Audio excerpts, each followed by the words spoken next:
Welcome to the AR-15 podcast. This show is for you if you just bought your first rifle or you've been building them for years. There's something we can all do to take our black rifles to the next level. My name is Nick Dooley. I am joined tonight by co-host and director of propaganda, Joe. Good evening, everybody. How's it going? Yep, and tonight we have a very special guest with us. We have Rick, who is the CEO of Huxwrx Safety Company. Hey, folks. Yep. So if anyone who doesn't know who Huxwrx is, we'll get into that and find the rock you've been living under for the last couple of years. But that'll be a little bit later. But before we get into that, Joe, did you do anything fun with guns this week? I have.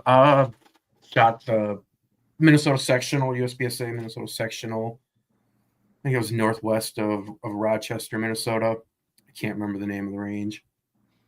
But we had an interesting day.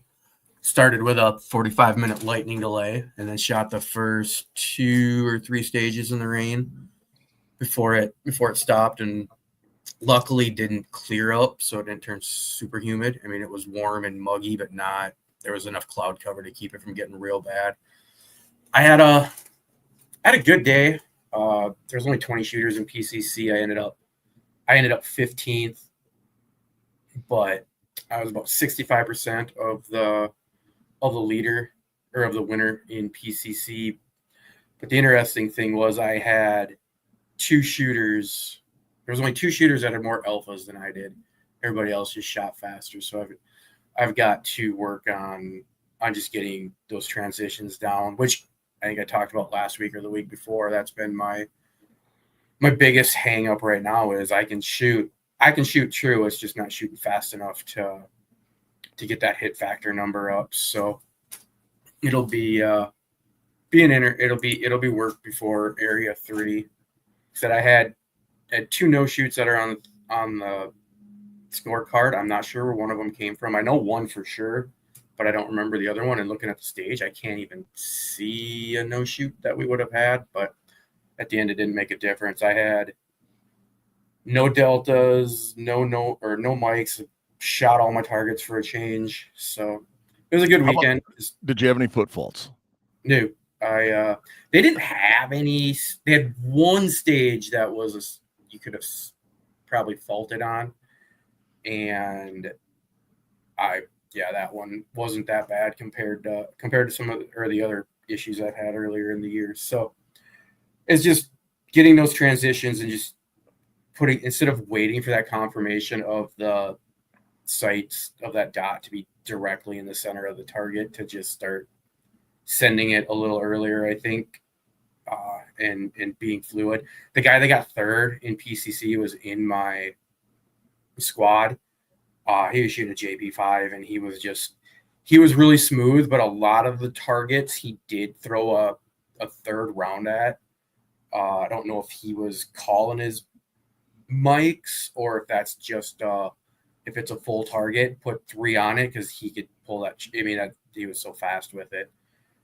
But so that was interesting. We got caught in tornado warnings on the way home by Blue Earth, Minnesota. We were stuck on the side of the interstate with my wife, freaking out because, I don't know, she has a tendency to do that when I put her in those situations. And then I got notice today. My slide has been they have the shipping label printed. So hopefully that means my shadow slide will be in the mail here by the end of the week, so I can get out and start playing with that again. But yeah. No, it was a good week. It was a good weekend. Looking forward. We got 2 matches left, 2 big matches left that I'll be able to shoot. So sounds good. I shot the local match. Nothing exciting there. I ran a stage. It was I think I named it maximum effort because it was fairly simple. It was 10 4-inch knockover targets out to 25 yards that everyone running a pistol loved, because you're shooting a 4-inch target at 25 yards. And did some stuff like that. I built or finished a rifle that when I started on it because this isn't going to be anything cool or anything like that. It's going to be a super safety host, and kind of started with, hey, we'll do this and start building it through. And as I started looking at it, things that were funny to me, it looks like 2007 threw up all over the gun. And, now it's a bolt-on drop-in quad rail that is not a knight's armament. And an in-force light I had and a broomstick hand or foregrip to go onto it with a cheap red dot, on a website post. You should throw that up in the Discord. I will, and I'll even show it right now because it is. Hey, there are a lot of enemies that face down something that look just like that. So that thing worked real well. Oh, I know it. It's it makes me giggle, and I'm happy about that. I'm like, yep, I hate it. It's beautiful. I love it. And that's so I've been doing that, just shooting a match and doing those things. But as we go through, nope, we still have Bolt showing up on YouTube. So as we go through, YouTube did not get nuked yet, so that's a plus. But Rick, did you do anything fun with guns this week? Gosh, I didn't get to pull any triggers like you guys did, but and kind of this is probably a little adjacent, but I did find out that the team won supporting a very special program rifle for a bunch of special operations users, and so we've been doing a lot of work around development of stuff going onto platforms. But myself, no, I'm sending teams out all over the place to go do that and have fun. But I've been, unfortunately, knee deep in more spreadsheets than anything sexy for this show. That's for sure. Such is the life of the boss. Like everyone thinks, oh man, I can go out and do this stuff. But in reality, you're doing nerd stuff like spreadsheets and looking at websites to make sure that they have the right flow. It is. There's a lot of that, brother, for sure. No. So as we get going through here, I see we already have a couple questions that have been coming on that will probably be able to be used here, asking specifically about some Huxwrx products, Okay. but that are popping up in the chat. But before we get into questions like AR Drew's here, why don't we get into let's get into a little bit of your backstory, and then we'll start talking about Huxwrx. Yeah, too easy. So, I mean, nothing too sexy. Went to school, enlisted in the Army, ended up at the end of that stint in First Ranger and got to spend some good time there. And then transitioned from there to a Special Operations Command development lab up in Natick, Massachusetts, where I got to be part of a development team that did all the individual equipment for all of the Joint Special Operations Forces. And I got to do that for about 10 years and develop a lot of equipment that was used in the global war on terrorism, and spent a lot of time with a lot of those forces there and a lot of federal policing along the way. And then from there, I left Uncle Sam after about 18 years of combined service, and started taking over what I affectionately call broken businesses. But they all kind of fall into that kind of equipment side of the house. So I got to build a protective eyewear division for a company called Smith Optics. It was called Smith Elite. So I got to build that, and that was really cool. And then a company called 511 hit me up, and they were buying a company called Beyond Clothing, and asked me to come take over a company called Beyond Clothing, and I did that for about 9 years and some projects inside of that. And then I got a random phone call, from the board at OSS, and they're like, "Hey, we want you to come take over OSS. And I said, absolutely not. There's no way, I'm not going to do that. And we ended up landing on, okay, we'll come be on the board for a little bit. And after about 6-8 months on the board, I ended up transitioning into taking OSS with the proviso that I could change it. And that's kind of how I landed here. And that change in looking at the technology, and I'd spent some good time with the founder of OSS, and there's some really good guys there, and they'd done something pretty cool. And the technology had a lot of legs, but it kind of hadn't seen its day. It was sort of, there were people that were a fan, but it was also, there was a time when it's kind of a punchline. And I'll tell you the best quote I ever heard when I first took the project over from somebody who is really close to the project now was, I said, "Hey, what do you think of OSS?" And he said, honestly, and he'd come from another very prominent suppressor company. And he said, well, honestly, the building could burn down pretty much with everyone in it and nobody would even notice. And I was like, oh, all right, good to know. That's I appreciate the honesty. And so, part of the deal with taking this over was I'd seen and I got to see a lot of people that I'm sure you've been around coming out of the service and having some really, really weird health issues and health issues at a very young age. And these are clusters of really funky pituitary cancers and all sorts of kind of crazy stuff. And in looking at what we're doing in a lot of the stuff around toxic mitigation, I thought, gosh, what if there's a chance that if we build this right, we can provide some really cool stuff to a lot of really amazing enthusiasts and also inform the way we move forward with our equipment and our professional services. And possibly, and I mean, my generation's baked, two generations after are baked already, but maybe my kids' generations, maybe those professionals in uniform, whatever that uniform is, maybe they will benefit from the work that we do. And it's a bit of a long haul and it's a little bit romantic, but out of that, Huxwrx, the Human Exposure Workshop, was born, and with quite a grand plan.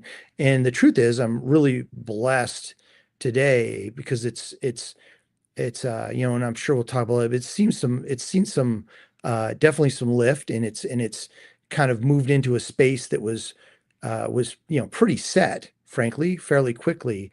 But the things that we're building inside of it today are really interesting things to talk about. And so I'm really excited to sort of get into some of that. But that's how Huxwrx was born. Now, I mean, it hasn't been 3 full years since the brand is actually launched.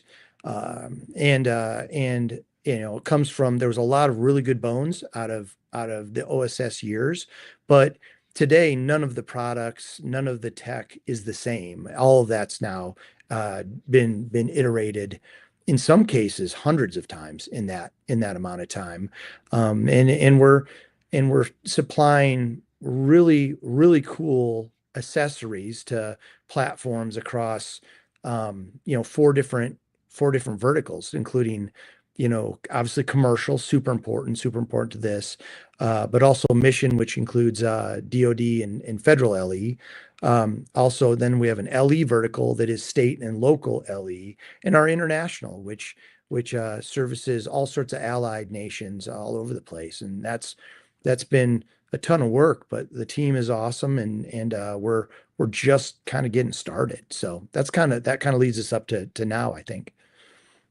Yeah, I think that's it's an amazing story that just listening to, because I know that I remember when OSS was kind of the super hotness, like it was everything was turning on, and we were starting to see flow through become a big deal.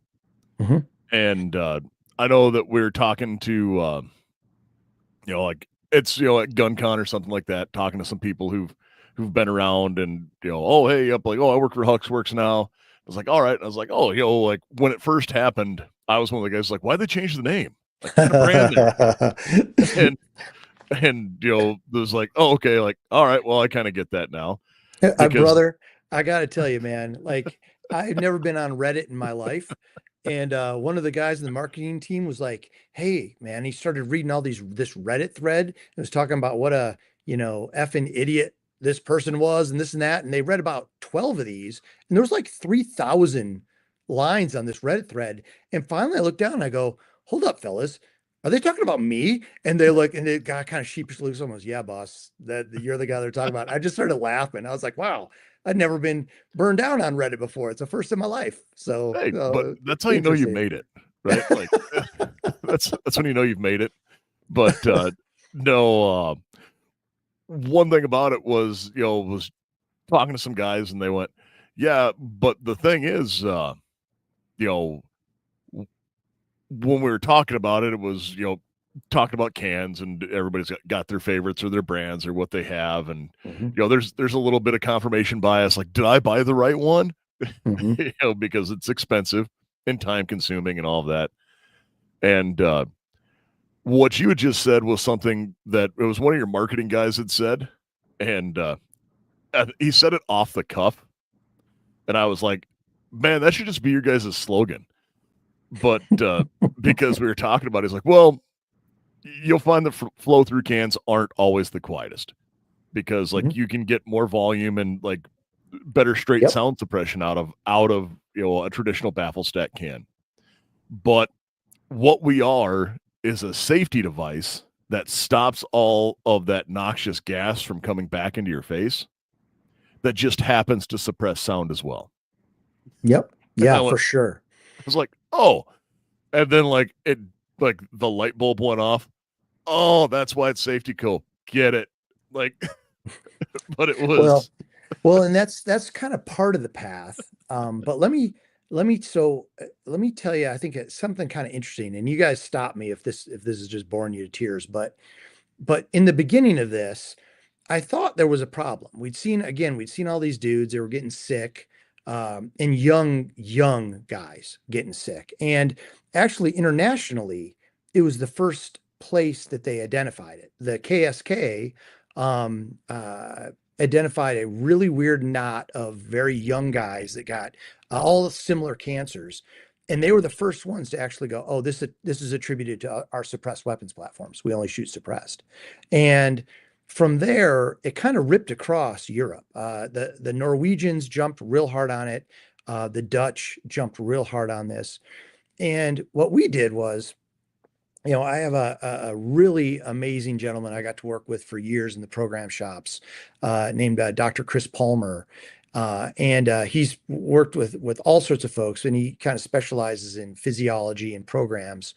And I asked him to look into this, and he compiled, it was like 170 medical journals around the compounds that we saw that we were now measuring using a test methodology we developed with Picatinny Arsenal called the Knox box.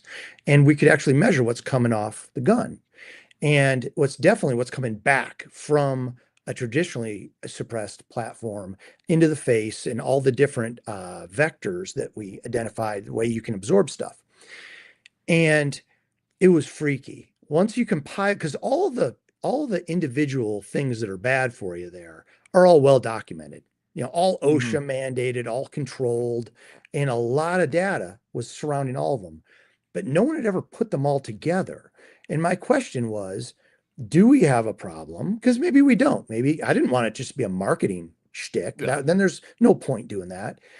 And what was really fascinating was this: when you really overlaid all of it, and you looked at the ways that you diagnose all of these different side effects, they overlaid themselves one for one with how we diagnose post-traumatic stress, and literally one for one they overlaid right. And I thought to myself, what if, because we've all, now the global war on terror, the largest, longest war in the history of our country, and we've got a lot of friends that have had a tough road coming out of the backside of that.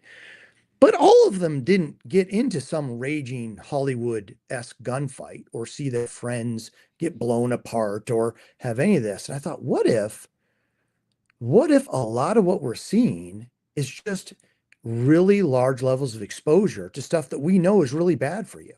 And if that's the case, and we can correlate that, then I think we can fix this or at least mitigate it in a real large way. And so that's the reason Huxwrx was born, was all right, this is a safety device in the same way, frankly, that, you know, seatbelts were scoffed at, in 1969, right? And So wait, when you you're telling me I shouldn't have been like eating with my black carbon fingers from all the CLP on my M4? And you know what's funny is we've all done that. All of us have done that over and over. I'm sure Joe did a little of that as he was throwing a power bar down off the middle of his, Yeah. middle of his competition. Yeah. And the truth is, it's really bad for you, man. And the funniest part is, I'll tell you that this was one of the funnier parts of this, in a sad way, was, the services where we keyed off from changed over in the over the last decade and a half to what we call green rounds, right? So we're highly concerned about the red cockaded woodpecker and all the things that surround our environmentals. And we found out that the primers on those rounds were way worse toxicity wise for the shooter than the leaded rounds were. And so, like anything, in trying to do something really good, we don't see the secondary and tertiary effects. And so that's how that kind of started. But then, really, we looked really hard at how to build products for the commercial industry and for the services. And the biggest takeaway after talking to a lot of folks and a lot of customers was their priority lists are completely opposite. And, they're so obviously sound and weight, highly important on the commercial side. Sound was like number 8 on the military side because frankly, signature ended up being way, way more important. How fast we can identify a threat, or a threat can identify us, and then affect what we call near peer overmatch, which I'm sure Yep. lots of people on this podcast have lived in. And so we sort of live in that space, but simultaneously we've been iterating on the tech so fast based on the types of manufacturing we use that our cans have gotten a lot quieter. So there was a time when you could look and go, you're right, we're not the quietest can. And in some cases, we're absolutely not, because we're solving for other things. But all of a sudden, we got a bunch of cans that we're optimizing for our commercial that are super quiet, and Yeah. you get the benefits of it. And so it's fun to see where it can go and where the trade-offs are. Well, But and really, it's about giving the customers what they want, and like I said, Gat Lab here on Rumble was talking. He says that titanium 9mm can seems like such an effing bargain, though. you know, but And when you go through there, I will say one thing. Like when I made a comment about like it's easier to get suppression with that K baffle, like the old Mhm. school like K baffle. That has been in existence for well over 100 years at this point. Oh yeah. So like Yep. when you're looking at what you're doing, using using the Venturi effect to help mitigate that and move stuff through, and as those things move, which Venturi effect, I'll do my nerd thing for a second for our listeners. Venturi effect is a principle of physics and thermodynamics where you use cool air to exchange, or use heat to exchange air, and it works with vanes similar to how jet engines work, but different.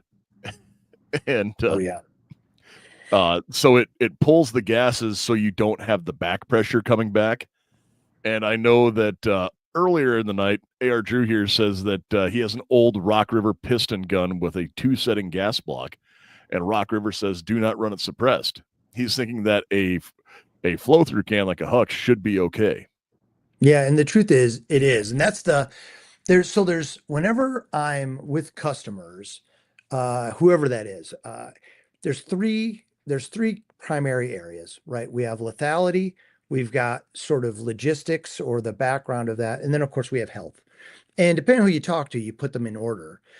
One of the coolest things about this technology, though, is that we very minimally to almost negate back pressure. And so the truth is, we've been forever, and and correct me if I'm wrong, guys, because I've, like many of you guys, I'm sure, have owned Jeeps or Jeep owners, and a lot of customers really love buying stuff that they get to like bolt stuff onto. Like that's part of Yeah. it. You make it yours, you modify it, new bumpers, this and that. That's why And the AR-15 is the most popular rifle in America. yep, you can make it yours, right? And it's also the reason, Afghanis like putting bike tape on their AKs, right? It just Yeah. makes them feel personal. But at the end of the day, um, because we don't affect back pressure in that way, you don't have to modify the platform. And so all these manufacturers, the OEMs, make this beautiful gun that does something really, really cool. And then for years, we'd put a can on it and we would mess it all up. We'd blow all sorts of crap back into it. We'd have its cyclic rate be messed up. You'd break it. You'd have to have adjustable gas block, all this crap. And then when you got it really optimized for the can, if you ripped your can off, it didn't work right because now all those things changed again. Well, that's one of the big benefits, and one of the logistical benefits there's always been with our product is, a lot of our customers need the ability to be suppressed and unsuppressed in the same engagement. There's times when you need to be loud, and loud gets you what you need, kind of that more shock side of things, and when you need to be quiet. There's times when you need to go really short because you're in really constrained areas. And then there's times when you can throw a suppressor on and be able to take it from there. And so we can do that. You can rip a can on and off a platform and not affect it. You also have fully repeatable shift. So you're going to have really on these on and this will be, I'm sure the I'm sure the chats will blow up, but there's a reason a lot of the platforms that we work with, especially long range platforms, will only run our cans on them because we are fully repeatable in the way the platform works. Because what would happen is someone make this gorgeous long gun, and then they'd throw a can on it, and it wouldn't hit right, and they would blame the gun. And so the manufacturers were like, "I'm not putting cans on our guns." Um, and when I came on, we started dealing with this, doing iterating fast, and a lot of companies are like, "You're the only can we'll let demo on the gun," and so because you don't mess our gun up. And the truth is, we're an accessory. The beauty is the platform. We're there to make it better in some way, but definitely not to negatively impact it. And then you Oh, throw the health on it too. And the health is a nice part of that. yeah, and I've seen that firsthand, like I've seen guns, like a 10.5 inch AR that'll just, if you put a can on it, it pretty much beats itself to death. Oh, And you have higher wear on parts and everything like that as they go through, because everything that can wear does, and it wears faster because you're putting all of that pressure and doing it's your dwell time shorter. So everything happens faster and stronger, and it's way harder for that rifle to hold on to everything, almost as hard as it would be for you to hold on to a rifle without a VZ grip. The unique features of VZ grips, they're machined from a solid block of G10, and G10 is great because it's durable. It doesn't get slippery when covered with mud, blood, or sweat. The 17-degree grip angle and wide variety of textures, mild to extreme, as well as color options and shorty versions are also available. 1911 grips with extreme customizability, standard slim palm swells, thumb notches, safety cuts, bottom profiles, and more. More than 25 textures and 27 colors are available, and there's one coupon code that is good for 15% off all handgun and rifle grips, and that code is AR-15 podcast. yeah, you're pretty good at that, brother. Not gonna lie, that was pretty smooth. Yeah, So the segues are kind of an inside joke here with the like, we never tell the guests that I'm going to start doing segues in for ad reads, but well, I'll try to keep up for sure. It's no. funny, you talk about wear though, you can level that up too. So for example, if you talk about belt fed platforms, it's just known. You suppress a machine gun, you burn the barrel in half the time. It's just known. It's a known thing. But we were able to do that and not impact any of the life cycle. So you can imagine how expensive, even for any of your listeners, how expensive it is to break a thing, have it go down, or let's say they're in a scenario where they're trying to defend themselves. That's not the time to find out that you've trashed your platform because of something you put on it. So that's a big part of what is important for us, and I think one of the reasons we've been adopted by a lot of professional organizations too. It is, and I think a lot of that goes through, well, I won't say a lot of it. The reason why it reduces or doesn't reduce the wear, but reduces the wear in comparison with running another type of suppressor on it, Mhm. is because with the flow through low to no back pressure Mhm. system that you guys have added to it, when that goes through, and I mentioned earlier and spoke to the Venturi effect that pulls, uses thermodynamics and uses heat to pull things out and pull air in and out and exchange it, where it works kind of like an air exchanger. And Mhm. that heat is the enemy of rifling. So heat, as metal gets hotter, it gets softer. So this is the problem with belt feds, and it's actually the reason why barrels are chrome lined. It's not for accuracy, because it's incredibly hard to get consistent chrome racing or chrome lining.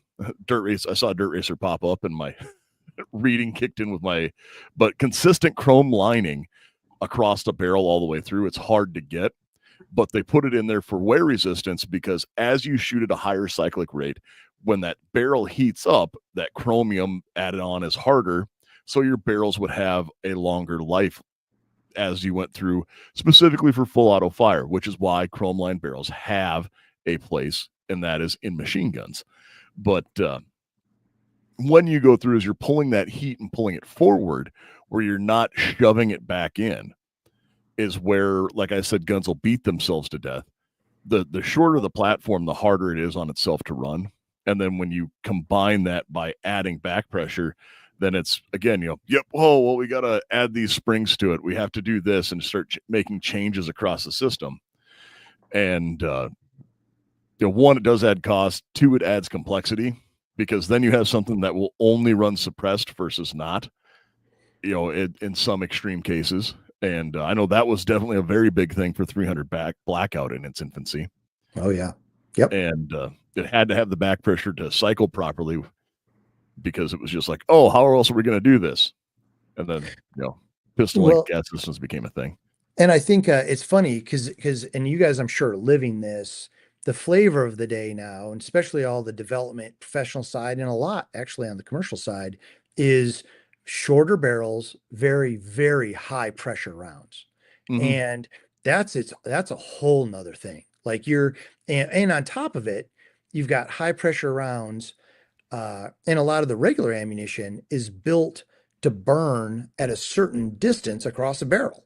And so all of a sudden, we got dudes with 7-inch barrels, we got all this kind of stuff going on, and you're not burning all the powder from that round in that amount of time and causing all sorts of other weird stuff that is going on. And so pops and kicks and you name it. So it's a really kind of fascinating time. What's cool is we're because we 3D print really 98% of what it is that we do, we can iterate really fast. And so what we've really landed on, other than some of the more general cans like our Range 36 that kind of is your one can that kind of works on everything, is really being able to optimize platforms. And so a lot of companies have come to us and said, build us the can that works perfectly for this gun. And have the tech to do that. And that's really fun versus back in the day when you'd have years of development and machining into something, and then hopefully it worked for you. And if it didn't, it was what it was, but you had to position on thousands and thousands of them to get all the bar stock and everything that comes with it. Now that we really live in powder and making sure that the powder is clean and doesn't have impurities and all the stuff that comes with it, it gives us a lot more flexibility. And that's really going to be the flavor of the day, and the direction I think we're going to see a lot of the industry go if they're not already starting to go. Yeah, I know that with things coming up with the additive manufacturing technologies, where you're going through and doing that kind of 3D printing, sintering, or however it is, because I know there's like 37 different names for what it is and different types, and I am not a rapid prototyping engineer, so I don't know them all. But it is like colloquially like, yep, oh hey, this is like here we have how long does a can take to print? And Dirt Racer says on an Ender 3, 21 hours. But yeah, exactly.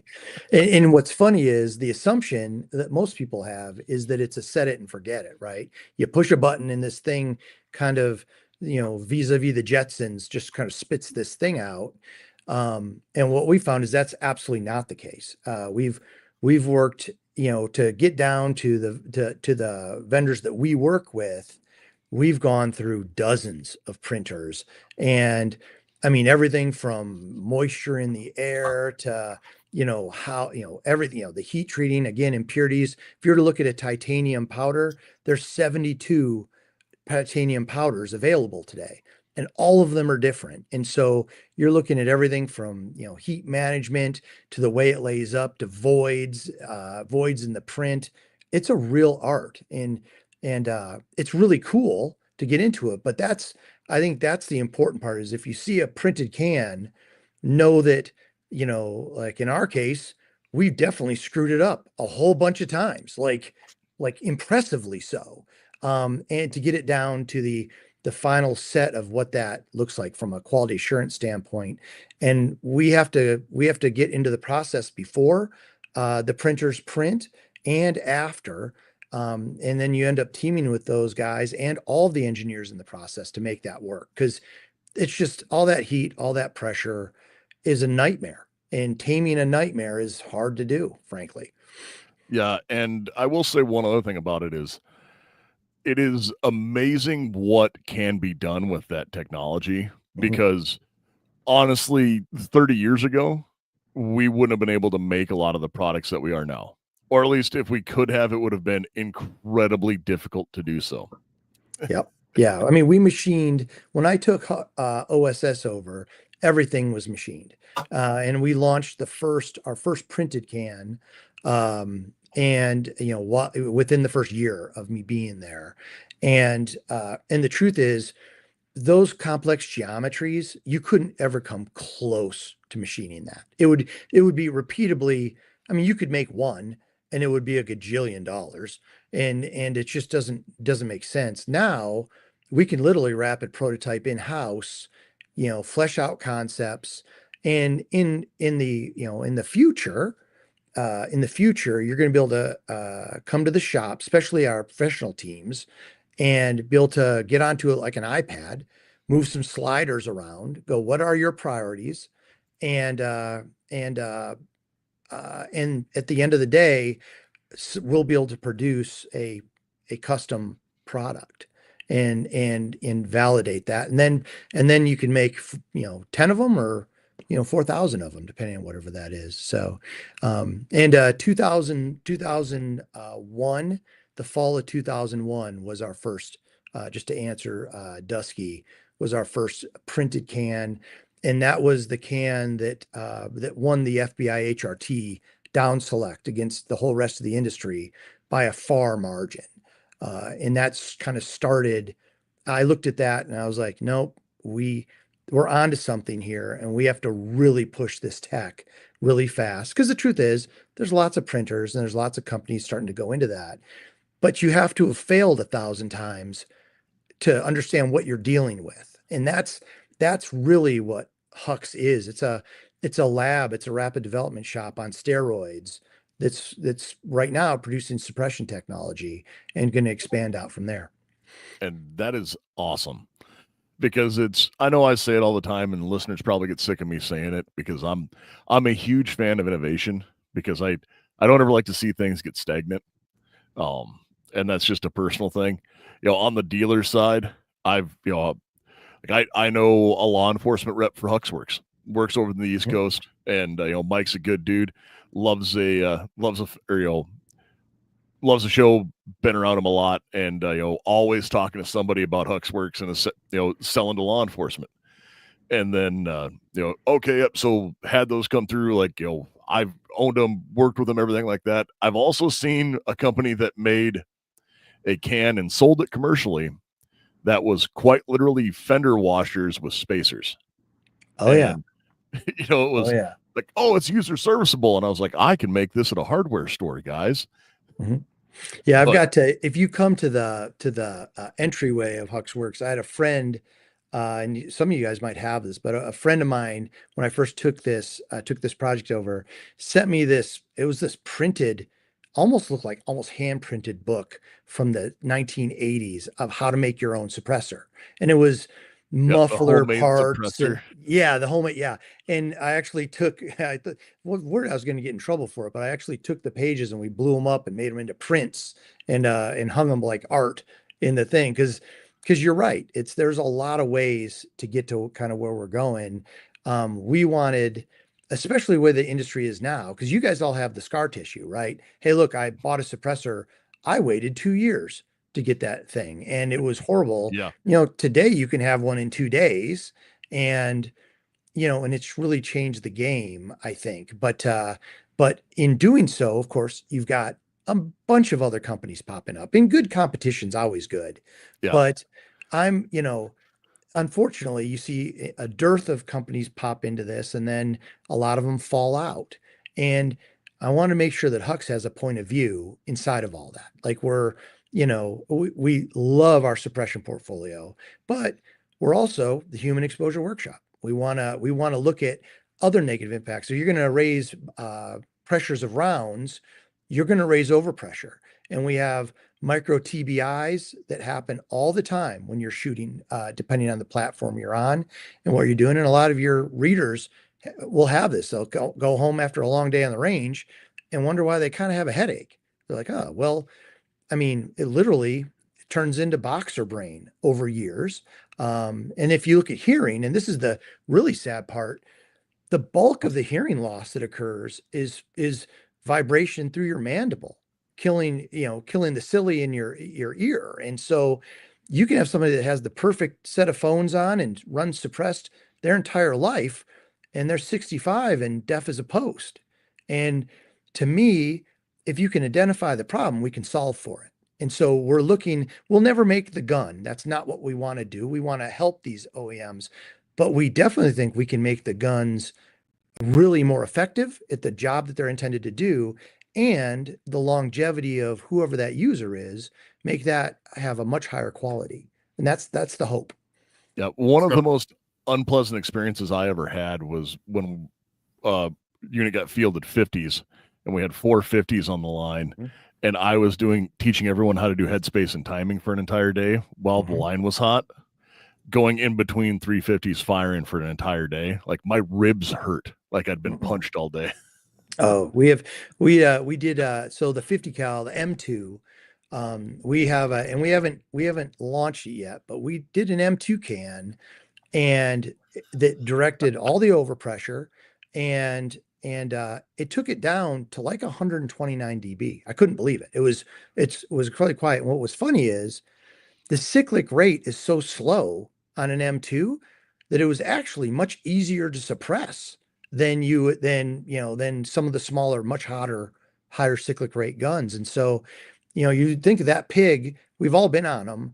That pig is super painful. People just get the hell beat out of them, shooting them. And all of a sudden it was like fun to shoot.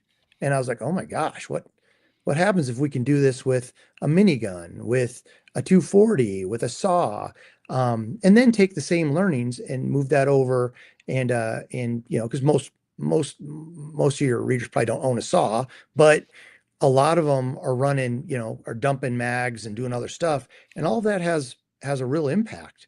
And maybe we can solve for that too. So that's how we come at it, and we're building the labs and the technology, putting the teams together to assess all of that, to be able to measure overpressure on the frontal lobe, energy translation through the mandible.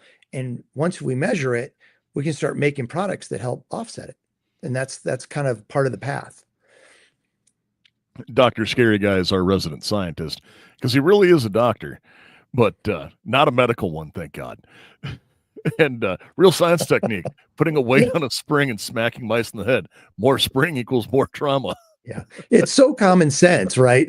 And of course, all the doctors, medical, like, of course, you're being horrible to your brain, right? And so, I think that if we can't fully mitigate it, I think there's things we can do to minimize and take steps toward that. And that's, I don't know. I think that's pretty cool if we can do that well. Yep. Now, Joe, what were you saying? Oh, I was just gonna say I shouldn't stand between dueling 50 cals for a full day. Same thing you went with, because we've both been there, and it'll wear you out just standing there, like running 2 lanes, and as the lane safety, making sure they're running, and yeah, just that concussion, just it doesn't. It literally wears you out. felt like somebody had gone through and beat up like my whole chesticle region, and just like the whole works was just like, man, I feel like I just got worked over by a boxer. Yeah, And that's that even is, like you said with full muffs on, and yeah, I like double usually plug. on that lane I've got my plugs and my muffs, and yeah, I can hear just fine at the end of the day, but I still feel wore out, and I didn't do anything.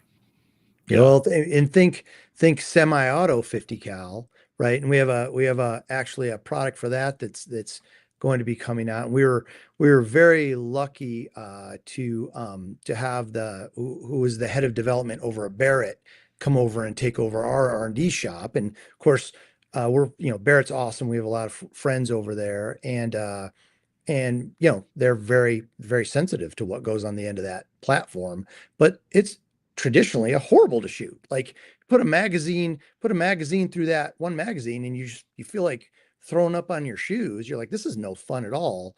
Well, again, we handle that correctly. All that overpressure goes away. You're more accurate. And it actually becomes kind of fun to have your hands on a real cannon. And so all of this is on path, and it's pretty awesome. Well, that's awesome because you're going through and you're improving these systems and making them not just quieter, but also more reliable.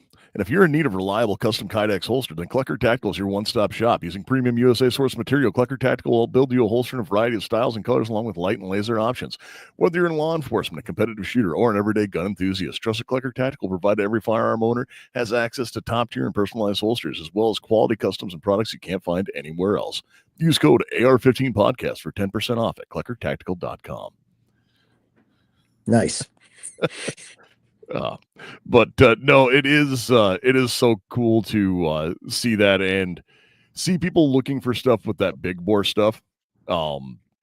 Traditionally, that's always been kind of an underserved market, but you're seeing more and more of it come up. And I know a lot of the quote hybrid cans where it's like, oh, one can to do everything. Mm-mm. Yeah, But that's too much of a trade. And it's funny, you have to make those because obviously, they're not cheap, right? Yeah, I mean, these are expensive toys if it's a hobby. So I get it. You want to throw one can on multiple platforms, and we make that just like a lot of people do. But there's always trade space. There's nothing like optimizing a platform with the right tool, and it just makes it run better and it's more fun. But you look at we make a tie can, a 22 tie can. It's tiny. It's under 4 ounces, and putting that tie can on on either a pistol or a little 22 long rifle, and putting some subs in it. Frankly, what could be more fun than that? Like whether you're plinking with your kids, whether you're just out, or maybe doing some rodent management. Not depending on where you're at and if that's legal, and that's just super fun. And I think we lose some of that sometimes, is understanding that this is the enthusiasts keep this alive, and frankly keep all of our rights intact. And that's really important. That's also how you pass it on to your kids and teach them the right safety and all of that. I mean, I think all of you remember getting your first 22 and then tracking it up from there. And I think that's a rite of passage that is really important in America that we shouldn't lose. And so if we can make that more fun to shoot, or to go with your wife and enjoy introducing her to that and make her enjoy it. We've had a lot of spouses that are like, hey, I like shooting this suppressed. And that's the reason we call it civilized. We're like, hey, keep it civilized. That's the tagline thing, because it's just so much more civilized to shoot anything suppressed. And if you look at Europe, it's you're looking at if you look at England, it's called a moderator. It can be prescribed by a doctor to you, and you're considered rude if you're shooting without a moderator on. But we've turned it into this weird thing here that is some James Bond tool or something. I don't know. Well, the same guy who developed, oh, hey, like we're gonna have this, is the same guy who made the car muffler. And one of these is a safety device that's required by the government to be used on every possible thing we have. And the other one is regulated like you're the devil for owning it. Yeah. Yeah. It's such a weird juxtaposition. And it kind of floors me, to be honest with you. So, but hey, look, we are where we are. And luckily, coming up here at the end of the year, there won't be any more tax stamp on these, which is going to be amazing. And you can, now you can get one and sometimes have it the next day, depending on the shop that you're at, which means that we can make this more civilized, more fun, more access to more people. And I think that's important right now for the industry and where we're going. I think this is a very important step. I think you're right. And I know that before the show, we were talking about stuff, and it's like, man, this is really cool that we're seeing these kind of options come out, that we have, you know, the world's our oyster right now, as far as, like I've said before a million times, we're in the golden age of firearms development, because like we have rapid prototyping that is available, where we can run this and have everything go through. And it is so cool to see development happening real time in front of you, where, like, I know the 10 years that I've been involved in the industry, like the leaps and bounds and things that have changed is amazing. And one of the things that drives that is companies that are driving innovation, which honestly I think no one can argue that Huxwrx is definitely driving innovation along. And I appreciate that. That's as we go through with that. And plus, you're not a company that tries to eat their own, or like everyone I've met that's involved with Huxwrx has always been genuinely good people, and isn't a company that's, oh well, you're not buying ours, so you must be trash. Yeah, because it's the industry, there's no point man. in doing that. Oh, I'll tell you, I stayed away from the gun side of the industry. I did a lot of personal equipment, body armor, helmets. I mean, I did a lot of stuff about stopping rounds, but I tried to stay away from the gun side for a long time because that part of it that I saw was the dirtiest part of the industry. There was just the backbiting and the backstabbing and the ego around it. It just wasn't attractive to me, frankly. But where we sit today, I believe you only can build with positive energy, and we're on stage 2 for building in-house. So we've taken over another building, which is the development center now. We're building a full warfighting lab with instrumentation and a full test team, and brought in PhDs to run that, which is going to be awesome. And so, going forward pretty quick, we're going to actually be able to measure and bring teams in, definitely allied and professional teams from all over the world, and put them through canned evaluations and do everything from let them engage targetry and in confined spaces to to sort of rapid engagements to really interesting sort of scenario driven stuff, all live fire, be able to measure them real time and be able to give feedback.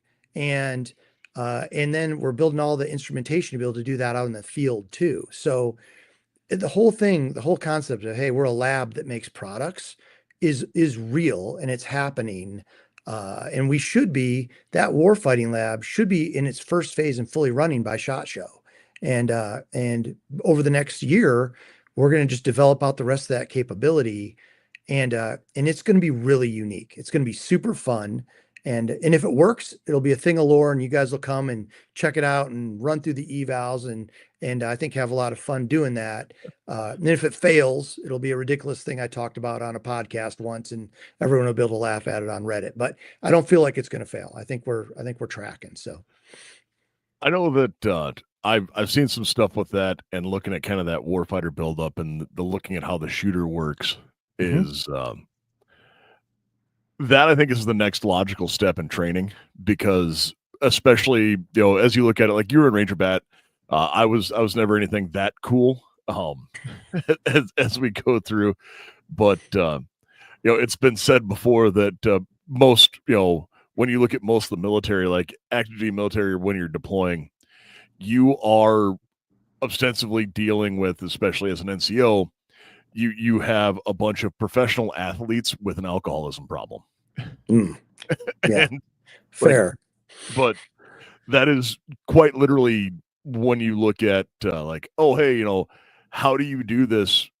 Like you start studying body mechanics and how things move and having to look into like how like quite literally the neural pathways work so you can, Major League Baseball pitchers do it to be able to throw faster or throw more accurate. Why wouldn't we be doing that to people shooting and stuff like that? To be like, oh, hey, no, this technique works better, and it's time to start studying the physiology of like how we're shooting. And the people that we brought on are literally the experts in that. Like they've built these and have done this for SOCOM and for other entities. But what I think is interesting is this, and you guys, I'm sure can, every industry, this one's no different, has that whole gear acquisition syndrome thing, right? How many guns do you need? Well, one more. What is the newest, coolest reticle? What is the this? What is the that? You picked up your platform and it had a broom handle on it. Well, the one I still have one that's set up just like I used overseas, and it's got a broom handle on it, and it feels like going home every time I pick Yep. that thing up. And I'll tell you, we tend to overlook the human as a platform. Hey, let's put more kit on it. Let's hang heavier stuff. Let's look at helmet weights. Let's look at all this stuff and go, hey, we can give you better toys, but we forget about the person in there and optimizing that. And the truth is, nothing, you give me training time, equipment, and summary dismissal authority, and I'll give you a special operations unit, right? And that training time, I mean, and we ask Joe out running the drills he was running the last weekend. Nothing overcomes the training. The tool's great, but it's the person behind it. And we don't want to forget about that. We think that's important. And it'd be really nice if they weren't having to go through chelation treatments and, have their prostate cut out of them, 6 years after they got out of the service or whatever they're doing too. It'd be nice for them to enjoy the backside of their life. And if we can help them do that after serving, and by extension, have any of the consumers on, because a lot of people are like, hey, like I'm not, hey, I don't, I'm a civilian. I'm doing this. So this isn't important to me. But if you're an active, regular enthusiast, you're part of this. And the long-term effects are important. And oh, by the way, you're usually sharing that with your kids and your family and your this and that. And let's take one step further. What is the thing that most guys love going hunting with or shooting with in general? They take their dogs with them. And one of the things we found with Hux suppressors, which we didn't, I would love to say we planned this, but we didn't, was we've tracked a lot of canine handlers, especially in the service. And they came back to us and said, this is the first time the gun doesn't shy or the dog doesn't shy from our drills. And we're like, what are you talking about? And they showed us, and they're using traditionally suppressed baffles. And I think the overpressure was messing with really sensitive noses and ears and different stuff. And the dogs wouldn't track with the handler while they were engaging targets. And all of a sudden they switched over to Hux cans, and the dog stuck to them like glue and ran through everything. So I thought to myself, gosh, what if even suppressing hunters, what if you're saving your damn dog's hearing? Which, who loves the dog more than the family, right? And what's worse than a deaf dog? That's hard to manage, right? And so it's like, wow, this could impact everybody, right? If we do this right. I'll say I love all dogs more than most people. So I've got a lot of friends like that, frankly. So I think what a lot of people forgot or didn't realize over the last 25 years of the global war on terror was how much we learned about, or misconceptions we figured out. Like you said, the soldier as a weapon, the soldier as a, it's the reason that the PT test got changed in the Army. It's the reason we changed the qualification course of fire that we did. But even to the point of trauma, with the military working with the NFL on CTE and traumatic brain injury, or I had it, where'd it go? Tourniquets. The fact that just because you put a tourniquet on a limb doesn't mean it's gone anymore. Like it's not the ideal way to figure this stuff out, but how else are you going to learn this stuff if we're not, studying that stuff. It's like the World War II. Why are we patching up these bullet holes on the planes that are returning instead of patching up the stuff, figuring out where they're getting hit and not returning?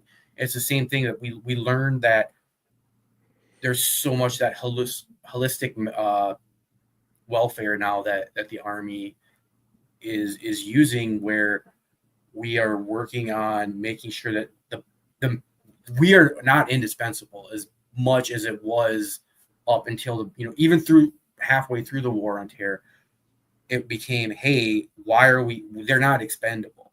The more we can train these people, the more we can lighten that load. We've seen it in that war, in that 25 years of just looking at what rucksacks and boots and stuff like that changed on how to carry your loads, plate carriers, stuff like that, so that we can take, as Nick called athletes, that's a loose term from a lot of the guys we know, but hey, when we were at Marksmanship Master Trainer, like there was dudes down there that were legitimately professional athletes. There were, and we weren't, and I about We kept died. up. But yeah, it's like you're saying, we learned a lot from that war, regardless of the politics of why we were in it and all that crazy stuff. And I've heard some fun conspiracy theories on it was a training event, because we've got it's kind of the whole why is Russia and Ukraine. But we learned so much, and we wouldn't have learned that stuff if we hadn't been there. And a lot of it did come back to the civilian side, and especially with medicine and trauma and brain injuries and stuff like that. But also on gear and how to make stuff work. So, well, I mean, that's why we switched from the old LBE when I got in, the horse collar, and then we got the LBV and moved into now, the TAP system, where it's like, hey, why don't we just run almost a roadie chest rig? Yeah, it's funny. It's funny there. I always say there's never been a new idea since Jesus was in jumpers, and it's very much. But there's two scenarios. So let me bring this kind of home a little bit, because I'm sure a lot of the people listening weren't overseas doing stuff, and so there's two things that were really surprising to me. One was, one of the byproducts coming off those rounds is hydrogen cyanide. And hydrogen cyanide is interesting in that any place where you have a lubricant on your skin, hydrogen cyanide absorbs transdermally. So the truth is, every dude goes out to shoot and wets that gun down, right? And everyone takes those first rounds, and you feel that little splatter that hit your face and your arms and all that stuff. And every one of those places, if you're getting full backblast off a traditional suppressor, you're absorbing hydrogen cyanide directly into your system. Now, in very, very small doses, your body can deal with some of that.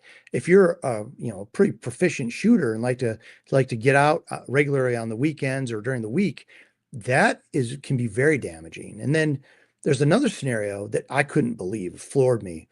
A couple of the compounds that we clocked off this stuff, they transverse the lactic barrier on mothers.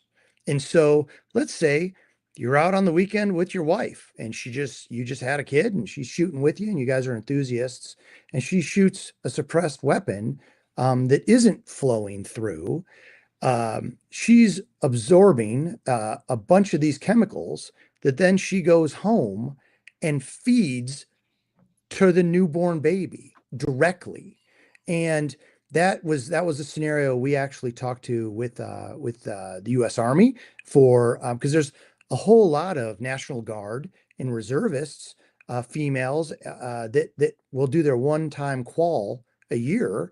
And I've had, pregnant women on the line for sure, because they're getting their qual out of the way or whatever.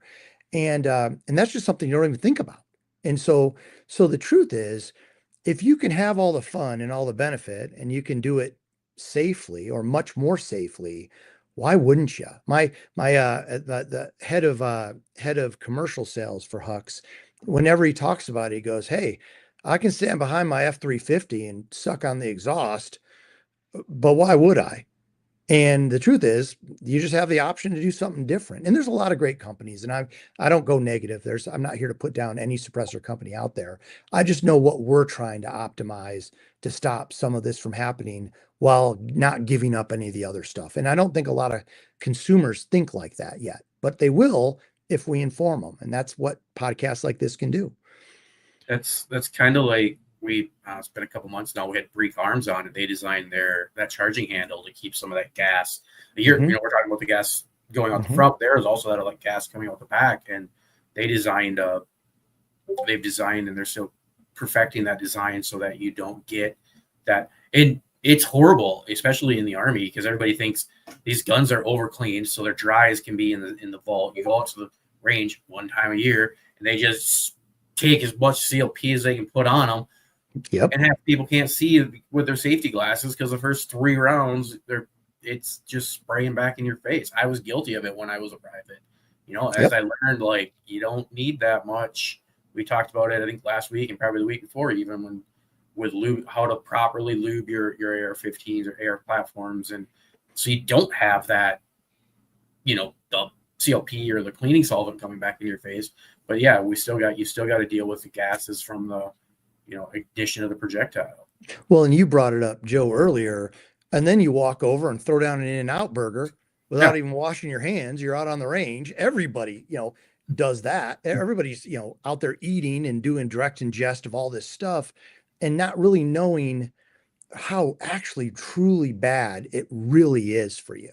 And you so just wiping the sweat off your face, like grabbing that Gatorade and just slamming a Gatorade because it's like, oh, hey, like I got to break from the line here and I'm sweating to death. So well, and let's talk something really funny and horrible, right? So the SOP on a lot of the platforms in the service has always been to keep your mouth open because the overpressure diverts, so you get less mirage. Because most gunfights are won second round on target, right? Second round is really important. And when you're wincing and looking away and your eyes are burning, second round becomes really questionable. So of course the boys are taught, open your mouth, get all that stuff in your mouth so it's not occluding your eyes so you can be more combat effective. Well, what in the world could be worse for you? That's one of the primary vectors, right? Why do you put your Zin in your lip? Because it gets into your bloodstream fast. Exactly. So it's so common sense, but when you put it all together, you're like, oh my gosh, maybe we can do this better, right? And that's the hope. That's the hope of a Hux, right? If we do this right. Well, that is awesome. And now, as we come up here, I know that we've been on for about an hour. You have things to do, so we're not going to keep you on here too much later. But Rick, where can they find you and Huxwrx and everything else on the internet involving Huxwrx? Well, it's definitely Huxwrx.com. Super easy. HUXWRX.com.